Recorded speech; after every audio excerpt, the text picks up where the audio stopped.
नमस्कार, DD news पर आप देख रहे हैं हमारा खास बुलेटिन खबर पर नज़र। मैं हूं लाल चंद्र सिंह। अगले आधे घंटे में हम देखेंगे दिन की कुछ ऐसी बड़ी खबरें जिन पर हम और ज़्यादा चर्चा करेंगे और ज़्यादा जानकारी लेंगे अपने उन संवाददाताओं से जिन्होंने इन बड़ी खबरों पर रखी दिन भर पैनी नज़र। तो चलिए शुरुआत कर लेते हैं और सबसे पहले शुरुआत में संसद से जुड़ी खबर। संसद के शीतकालीन सत्र में आज भी हंगामा जारी रहा। कांग्रेस के अध्यक्ष मल्लिकार्जुन खड़गे के अलवर में दिए गए बयान पर राज्यसभा में खूब हंगामा हुआ। बीजेपी सदस्यों ने खड़गे से माफी मांगने की मांग करते हुए नारेबाजी शुरू कर दी। इस पर खड़गे ने कहा कि उन्होंने कुछ भी गलत नहीं कहा और वो अपनी बात पर कायम हैं। केंद्रीय मंत्री पीयूष गोयल ने मांग की कि जब तक खड़गे माफी नहीं मांगते उन्हें सदन में रहने की अनुमति ना दी जाए। पीयूष गोयल ने कहा कि कल अलवर में विपक्ष के नेता मल्लिकार्जुन खड़गे ने अभद्र भाषण दिया था। जिस भाषा का प्रयोग किया गया है वो दुर्भाग्यपूर्ण है। जिस प्रकार से खड़गे जी ने अभद्र भाषा का प्रयोग किया, जिस प्रकार से खड़गे जी ने पूरी तरीके से बेबुनियाद बातें रखी, असत्य को देश के सामने रखने की कोशिश की, मैं उसकी घोर निंदा करता हूं और उनसे माफी की मांग करता हूं। उन्होंने माफी मांगनी चाहिए भारतीय जनता पार्टी से, उन्हें माफी मांगनी चाहिए इस देश की जनता से जिन्होंने आज एब्सोल्यूट मेजॉरिटी की सरकार भाजपा के सदस्यों को चुन के बनाई है। आज विश्व की सबसे बड़ी पार्टी भारतीय जनता पार्टी है।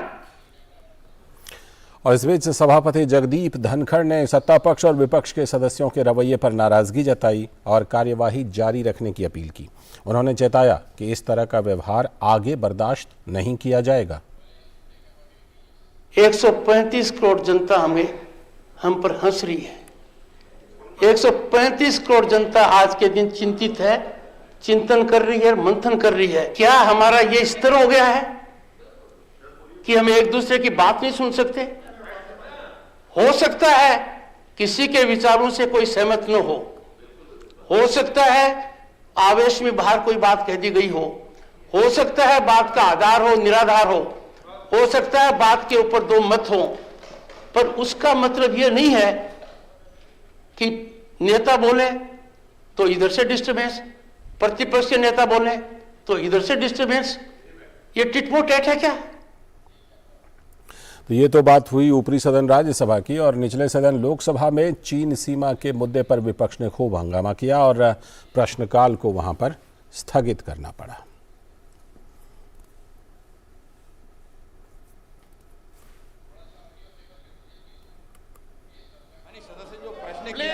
प्लीज बैठिए। तो हंगामे से भरा रहा दिन। और उससे पहले भारतीय जनता पार्टी संसदीय दल की बैठक संसद परिसर में हुई और इस बैठक में प्रधानमंत्री नरेंद्र मोदी, बीजेपी अध्यक्ष जेपी नड्डा समेत बीजेपी के तमाम सांसद शामिल हुए। और बैठक में छोटे किसानों को फायदा पहुंचाने के लिए मिलेट यानी मोटे अनाज को बढ़ावा देने पर चर्चा हुई। साथ ही G20 बैठकों के दौरान लंच और डिनर में भी मिलेट के उपयोग को बढ़ावा देने पर चर्चा हुई। और इसके साथ ही खिलाड़ियों को भी मोटे अनाज का उपयोग करने की नसीहत देने पर भी चर्चा हुई।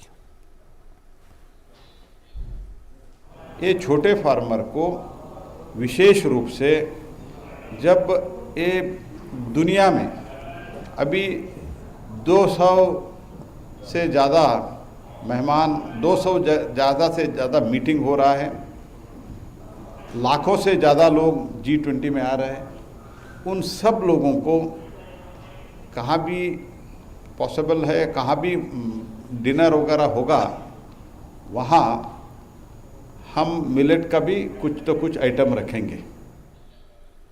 और भाजपा संसदीय दल की बैठक में प्रधानमंत्री नरेंद्र मोदी ने मिलेट्स की गीत स्पर्धा, मिलेट्स की निबंध स्पर्धा, मिलेट्स पर स्कूल कॉलेजों में चर्चा का भी आह्वान किया। प्रधानमंत्री ने कहा कि इसे जन आंदोलन बनाया जाना चाहिए।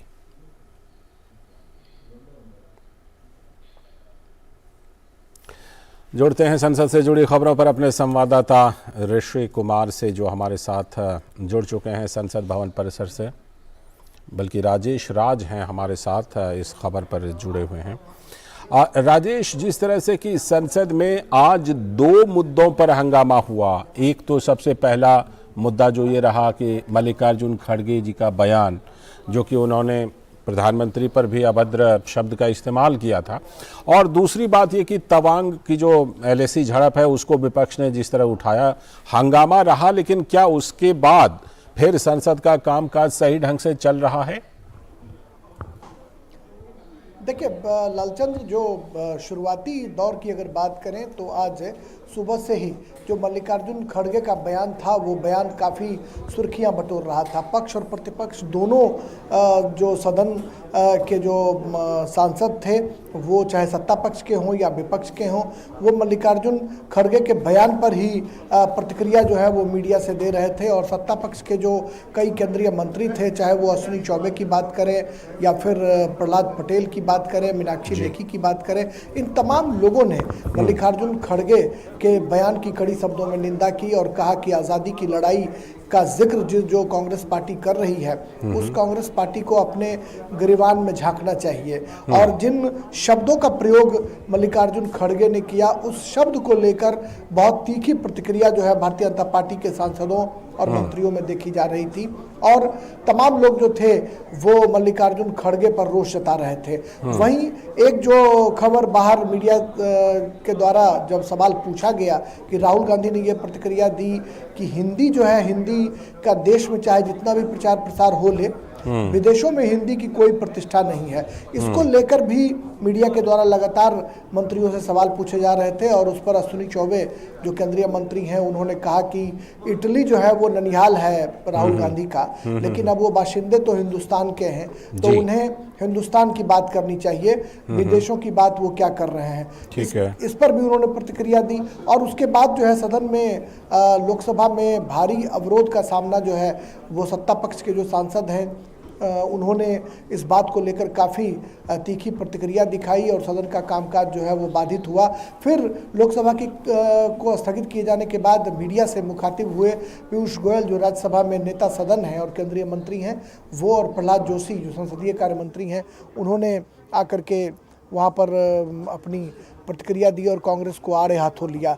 तो कुल मिलाकर हम कह सकते हैं कि सदन में सत्ता और विपक्ष जो था वो दोनों आमने सामने था। और आमने सामने होने की वजह से जो पहला जो सत्र था, भोजन अवकाश से पहले का जो सत्र था, वो लगभग डिस्टर्बेंस में गुजरा, लेकिन उसके बाद जो है स्थिति सामान्य होती हुई दिखाई पड़ी। और सदन के बाहर लेकिन जो सत्ता पक्ष के सांसद हैं वो अभी भी उत्तेजित हैं और मल्लिकार्जुन खड़गे से माफ़ी की मांग कर रहे हैं। राजेश, हंगामा हो रहा है, इस हंगामे के बीच क्या जो कामकाज है, क्योंकि कुछ ऐसी भी खबरें आ रही हैं कि जो शीतकालीन सत्र है वो निर्धारित 29 तारीख से पहले भी हो सकता है कि शीतकालीन सत्र का समापन हो, तो इस बीच में क्या कामकाज दोनों सदनों में ठीक से हो पा रहा है और आज का कामकाज मुख्य रूप से क्या क्या रहा? देखिए, अगर कामकाज की बात करें तो निश्चित तौर पर सत्ता पक्ष की तरफ से कई विधेयकों को पारित कराने की जो है वो कोशिश इस सत्र में होती रही है और कई विधेयक जो हैं वो पारित भी हुए हैं। और आज भी सत्ता पक्ष की ये कोशिश थी राज्यसभा में कि सदन की कार्रवाई चले, लेकिन जो मल्लिकार्जुन खड़गे का बयान आया तो सत्ता पक्ष के जो सांसद हैं वही आज आसन के सामने थे, वो लगातार शोर शराबा कर रहे थे और जिसकी वजह से सदन की कार्रवाई बाधित भी हुई। रही बात की निश्चित अवधि से पहले सदन की कार्रवाई खत्म होने की, तो ये बात सच है कि मीडिया में और तमाम जो संसद के भीतर जो सांसद पक्ष प्रतिपक्ष के हैं वो ये उम्मीद जता रहे हैं कि जरूरी जो विधायी काम है वो लगभग निपटा लिए गए हैं। छोटे मोटे जो विधेयक हैं उनको सरकार पारित कराने की कोशिश कर रही है और समय से पहले जो है वो सदन की कार्रवाई स्थगित हो सकती है। ऐसी खबरें जो हैं वो छन छन कर आ रही हैं, लेकिन अब ये निर्भर करेगा सरकार के रुख पर और विपक्ष के रवैये पर कि क्या सदन की कार्रवाई 29 दिसंबर तक चलती है या फिर उनको निश्चित समय सीमा से पहले खत्म कर दिया जाता है, ये देखने वाली बात है। ठीक है, और अब जाहिर सी बात है कि इस पर अभी आधिकारिक तौर पर कहीं से कुछ आया नहीं। आप हमारे साथ बने रहिएगा राजेश, क्योंकि आज जो मिलेट पर एग्जीबिशन है उस पर आपसे हम खास तौर पर बात करेंगे। नीरज भी हमारे साथ पार्लियामेंट से, संसद से जुड़ चुके हैं। नीरज, अभी का क्या अपडेट है? 2 मुद्दों पर हंगामा हुआ, क्या उसके बाद संसद में कामकाज ठीक से चल पा रहा है? नीरज, कामकाज हो पा रहा है, विधायी कार्य हो पा रहे हैं दोनों सदनों में? देखिए बिल्कुल लालचंद, दोनों ही सदनों में विधायी कार्य चल रहे हैं और दोनों ही सदन सुचारू रूप से चल रहे हैं। आपको बता दूं कि राज्यसभा में जो ड्रग्स को लेकर सरकार ने किस तरह से कदम उठाए हैं उस पर एक चर्चा है और काफ़ी गंभीर विषय है, और जिसको जो हरसिमरत कौर बादल हैं उन्होंने उठाया था कि देश के अंदर जो ड्रग्स है उसका कारोबार बढ़ रहा है और जो युवा पीढ़ी है उस पर उसका असर हो रहा है और महत्वपूर्ण है इस विषय पर चर्चा की जाए। और उसके बाद इस विषय पर जो चर्चा है वो राज्यसभा में लालचंद शुरू हुई है। तमाम जो सदस्य हैं उन्होंने इस चर्चा में भाग लिया है और अपनी अपनी जो बात है वो सदन में रख रहे हैं। और आपने देखा भी होगा कि पिछले कुछ एक सालों में ड्रग्स के ऊपर जो कार्रवाई है वो काफ़ी तेजी के साथ की गई है। 2012 तक अगर आप देखें कि 1200 के करीब ड्रग्स के खिलाफ मामले दर्ज हुए थे, लेकिन अभी 2014 से 2022 के बीच में करीब 3500 के करीब जो केस हैं वो सामने आए हैं। इसमें जो मामले हैं वो भी दर्ज हुए हैं। पिछले महीने ही आपने देखा होगा कि किस तरह से जो हमारे गृह मंत्री हैं उनके सामने ही बड़े पैमाने पर देश भर में जो ड्रग्स है उसको नष्ट किया गया था और सरकार ने भी लगातार कदम उठाए। हालांकि ये भी चिंताजनक है कि बड़े पैमाने पर जो ड्रग्स है वो लगातार देश के अंदर आ रही है, वो भी एक चिंता का सबब है। और सरकार किस तरह से कदम उठा रही है इस पर विस्तार से जो गृह मंत्री हैं वो राज्यसभा में जवाब देंगे, और क्योंकि जो चर्चा है वो अभी भी लगातार चल रही है। इधर हम राज्यसभा की बात करें तो वहाँ जो विनियोग विधेयक है उस पर जो चर्चा है वो लगातार लालचंद जारी है, और जो ड्रग्स के ऊपर जो चर्चा हो रही है वो लोकसभा में चर्चा हो रही है और उम्मीद की जा रही है कि तमाम जो पॉलिटिकल पार्टियां इस पर बोल लेंगी लालचंद, उसके बाद कल गृह मंत्री उस पर जवाब देंगे। अच्छा, एक बात और, जैसे कि बीजेपी काफ़ी ज़्यादा हमलावर थी आज दिन की शुरुआत में, ख़ासतौर पर राज्यसभा में मल्लिकार्जुन खड़गे के बयान पर, तो उसके बाद फिर किस तरह से इस मामले को कैसे शांत किया गया, कैसे इस मामले पर बात बनी सत्ता पक्ष और विपक्ष के बीच? नीरज, देखिए निश्चित तौर पर ये मामला गरमाया था। जिस तरीके की बयानबाजी कांग्रेस पार्टी के तमाम लोगों की तरफ से होती है, मल्लिकार्जुन खड़गे केवल इस बार नहीं, इससे पहले भी कई बार इस तरह की जो भाषा, इस तरह का जो शब्द है उसका प्रयोग कर चुके हैं और उसी को लेकर हंगामा भी हुआ। लेकिन बाद में सरकार और जो विपक्ष के दूसरे लोग हैं उन्होंने इस बात को समझा कि कई सारे महत्वपूर्ण बिल हैं, कई सारी महत्वपूर्ण सरकारी कामकाज हैं जिस पर चर्चा की जानी ज़रूरी है। और लोकसभा में भी जैसा कि मैं बता रहा था कि ड्रग्स एक महत्वपूर्ण विषय है। देश भर में ड्रग्स की जिस तरह से जो कारोबार है वो बढ़ रहा है, जो ड्रग्स के कारोबारी हैं उनके ऊपर जो सरकार किस तरह से नकेल कस रही है, और इसको लेकर तमाम जो विपक्ष है वो सहमत हुआ कि इस पर चर्चा होनी चाहिए, एक महत्वपूर्ण विषय है। और उसके बाद चर्चा शुरू हुई लोकसभा में और सुचारू रूप से जो काम है वो चल रहा है, और कमोवेश वही स्थिति राज्यसभा में देखने को मिली और दोनों ही जगह कामकाज सुचारू रूप से चल रहा है। ठीक है, बहुत बहुत शुक्रिया नीरज जुड़ने के लिए आपका संसद भवन से। और राजेश, आप बने रहिएगा अभी, क्योंकि हम आपसे जो मिलेट्स एग्जीबिशन है उस पर भी कुछ विस्तार से जानने की कोशिश करेंगे। नीरज, आपका बहुत बहुत शुक्रिया। तो जैसा कि हमने बताया कि मिलेट्स एग्जीबिशन केंद्रीय कृषि मंत्री नरेंद्र सिंह तोमर ने संसद भवन परिसर में बाजरे का केक काटकर मिलेट्स एग्जीबिशन का शुभारंभ किया। इस केक को केंद्रीय कृषि मंत्री नरेंद्र सिंह तोमर, अर्जुन राम मेघवाल और कई गणमान्य हस्तियों ने मिलकर काटा और उसका स्वाद भी चखा। संसद भवन परिसर में मोटे अनाज की प्रदर्शनी लगाई गई है। प्रधानमंत्री नरेंद्र मोदी ने भी इस प्रदर्शनी का अवलोकन किया।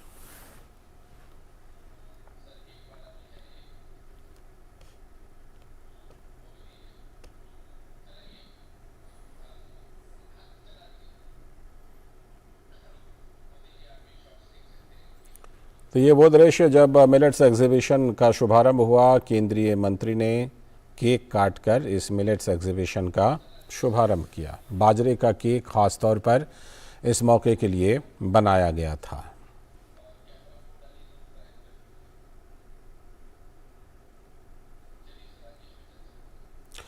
हमारे संवाददाता राजेश राज हमारे साथ जुड़े हुए हैं जो इस खबर पर और ज़्यादा जानकारी देंगे। राजेश, जिस तरह से प्रधानमंत्री नरेंद्र मोदी छोटे किसानों की आमदनी बढ़ाने के लिए हर संभव प्रयास करते हैं, उस दिशा में ये एक बहुत बड़ा प्रयास कहा जाएगा, क्योंकि साल 2023 को दुनिया मोटे अनाज वर्ष के रूप में मना रही है। प्रधानमंत्री ने इस पर खास तौर पर बात रखी। बीजेपी पार्लियामेंट्री संसदीय बोर्ड की बैठक में भी क्या क्या खास बातें प्रधानमंत्री ने कही। कई तरह की प्रतियोगिताओं के आयोजन की बात भी उन्होंने कही है। देखिए, निश्चित तौर पर जब प्रधानमंत्री किसी भी मुद्दे को जन आंदोलन बनाने की बात करते हैं तो विपक्ष के द्वारा उस पर हमला किया जाता है। पहले भी आपको याद होगा कि जब योग दिवस मनाने की तैयारी हुई थी तो विपक्षियों ने मजाक उड़ाया। जब स्वच्छता अभियान चलाने की बात हुई तब लोगों ने सवाल खड़े किए। उसी तरह से अभी जब मोटे अनाज वर्ष मनाने की, जब इंटरनेशनल मिलेट्स ईयर मनाने की जब बात हुई है तो इस पर अब तक विरोध के स्वर नहीं फूटे हैं। यह एक अच्छा शुरुआत हम कह सकते हैं, अच्छी शुरुआत हम इसे कहेंगे, क्योंकि जो विशेष भोज का आयोजन संसद भवन परिसर में किया गया, जिसकी मेजबानी कृषि मंत्री नरेंद्र सिंह तोमर ने की, उस बैठक, उस भोज में हम कहें तो पूरे जो दोनों सदन के जो तमाम सांसद थे, तमाम जो केंद्रीय मंत्री थे, तमाम जो वरिष्ठ नेता थे, वो सभी लोग उसमें शिरकत करने के लिए पहुंचे। और ऑफ द रिकॉर्ड अगर उनसे जब बातचीत करी गई तो उन्होंने स्पष्ट तौर पर ये कहा भी, चाहे मल्लिकार्जुन खड़गे हों या फिर आरजेडी से प्रेम गुप्ता हों, थम्बी दुरई हो या फिर जेडीयू के कई सांसद उसमें देखे गए, अक्रॉस द पार्टी इस भोज का आयोजन किया गया था। तमाम लोगों ने कहा कि यह एक अच्छा प्रयास है जिसकी सराहना की जानी चाहिए, क्योंकि मोटे अनाज हमारे परंपरा, हमारी संस्कृति का एक हिस्सा रहा है, जो हम बीच के काल में फास्ट फूड के दौर में चले आए, जिसकी वजह से हम स्वास्थ्य की हानि करवा बैठे और परिवार के लोग जो हैं वो बीपी, शुगर जैसे कॉमन जो बीमारी है उससे लगातार जूझ रहे हैं। और जो डिस्प्ले किया गया, प्रदर्शनी जो दिखलाई गई, उसमें कहीं ना कहीं जो कटआउट्स बनाए गए थे लालचंद, उस कटआउट्स पर इस बात को चिन्हित किया गया था कि रागी खाने से क्या फायदे हैं, ज्वार खाने से क्या फायदे हैं, बाजरा खाने से क्या फायदे हैं। और उसमें यह दिखाने की कोशिश की गई कि बीपी, शुगर और फिर कैंसर जैसी बीमारी से भी लड़ने में ये तमाम जो मोटे अनाज हैं वो प्रभावी साबित हो रहे हैं। और शायद यही वजह है कि यह जो प्रदर्शनी को डिस्प्ले किया गया उसको प्रधानमंत्री नरेंद्र मोदी ने स्वयं अवलोकन किया। जो सभापति हैं राज्यसभा में और उपराष्ट्रपति देश के जगदीप धनखड़, वो इसका मुआयना करने आए। देश के जो पूर्व प्रधानमंत्री हैं एचडी देवेगौड़ा, कांग्रेस के अध्यक्ष मल्लिकार्जुन खड़गे जो नेता विपक्ष हैं राज्यसभा में, इन तमाम लोगों ने प्रधानमंत्री के साथ बैठकर भोजन भी किया। रक्षा मंत्री राजनाथ सिंह, नितिन गडकरी जो रोड एंड ट्रांसपोर्ट मिनिस्टर हैं, और इन तमाम लोगों ने इस बात की समीक्षा भी की कि कैसे आने वाले दिनों में यह जो है जो मोटे अनाज वर्ष के रूप में 2023 को मनाने की घोषणा की गई है, इसमें भारत अपनी भूमिका कैसे निश्चित कर सकता है, इसके लिए उन्होंने, प्रधानमंत्री नरेंद्र मोदी ने बीजेपी संसदीय दल की बैठक में इस बात का जिक्र किया कि G20 देशों के जो प्रतिनिधि हिंदुस्तान आएंगे G20 में शामिल होने के लिए, उन्हें इन सुस्वादु व्यंजनों का लुत्फ उठाने की कोशिश कराई जाएगी, उनको परोसने की कोशिश की जाएगी, जिसमें ज्वार, बाजरा, रागी जैसे जो महत्वपूर्ण मोटे अनाज से बनने वाले जो स्वादिष्ट व्यंजन हैं उसको G20 देशों के प्रतिनिधियों के सामने परोसने की कोशिश की जाएगी, जिससे प्रचार प्रसार का मौका मिलेगा। और वहीं प्रधानमंत्री के बीजेपी संसदीय दल के संबोधन का उद्देश्य ये था इन बातों को लेकर कि सांसद अपने अपने संसदीय क्षेत्रों में जाकर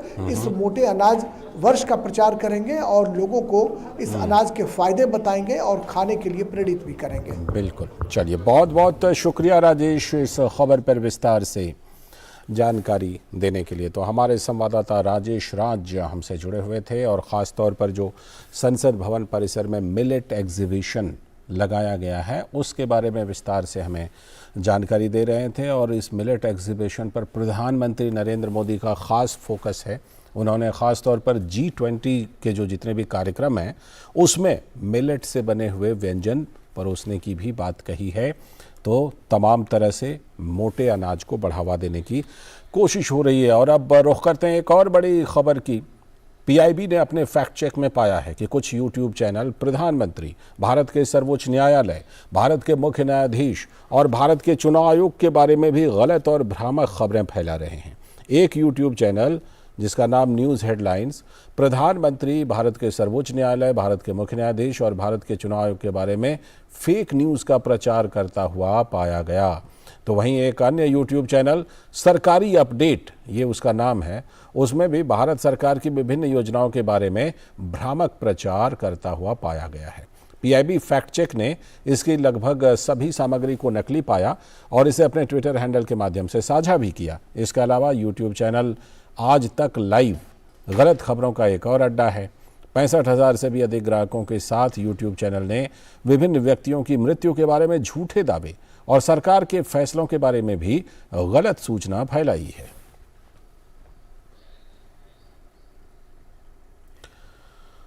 तो ये मामला प्रकाश में आने के बाद कार्रवाई हुई है, और क्या कुछ कार्रवाई हुई है विस्तार से जानकारी देने के लिए शैलेंद्र मिश्र, जिन्होंने इस खबर पर पैनी नज़र रखी दिन भर, वो हमारे साथ जुड़ चुके हैं। शैलेंद्र, ये मतलब कहने का मतलब ये देखिए कि ये कितनी हिम्मत लोगों में है कि इस तरह की चीज़ें, निराधार चीज़ें, उनको लगता है कि शायद कोई कुछ रोकने टोकने वाला नहीं है, इसीलिए वो इस तरह का चलाते रहते हैं। क्या है पूरा मामला और कितने चैनलों को इस बार, पहले भी हालांकि कई चैनलों को बैन किया गया है, लेकिन इस बार कितने चैनलों को बैन किया गया है? जी देखिए, पहली बात तो यह है कि इस तरह के जो फेक सोशल मीडिया हैंडल्स पर, यूट्यूब चैनलों पर खबर फैलाई जाती रही है, तो शायद इस खबरों को फैलाने वाले, फेक न्यूज को फैलाने वाले सोच रहे होंगे कि कोई तंत्र नहीं है कि इस खबरों पर चेक लगाई जा सके।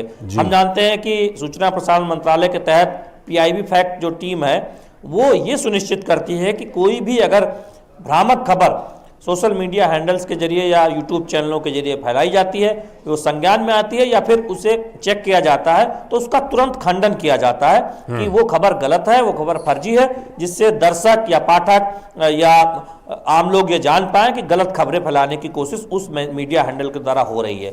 अब ये हो रहा है कि कुछ यूट्यूब चैनल्स लगातार गलत खबरें फैलाते हुए दिखाई दे रहे हैं, जिसमें आज 3 यूट्यूब चैनलों का जिक्र हुआ जो प्रधानमंत्री से जुड़ी, सुप्रीम कोर्ट से जुड़ी, चीफ जस्टिस से जुड़ी या चुनाव आयोग से जुड़ी ऐसी खबरें चला रहे थे जो पूरी तरह से गलत और मिथ्या और निराधार थी। जैसे कि ईवीएम को लेकर या फिर पोस्टल बैलेट को लेकर या कर्ज माफी को लेकर या सुप्रीम कोर्ट के किसी फैसले को लेकर।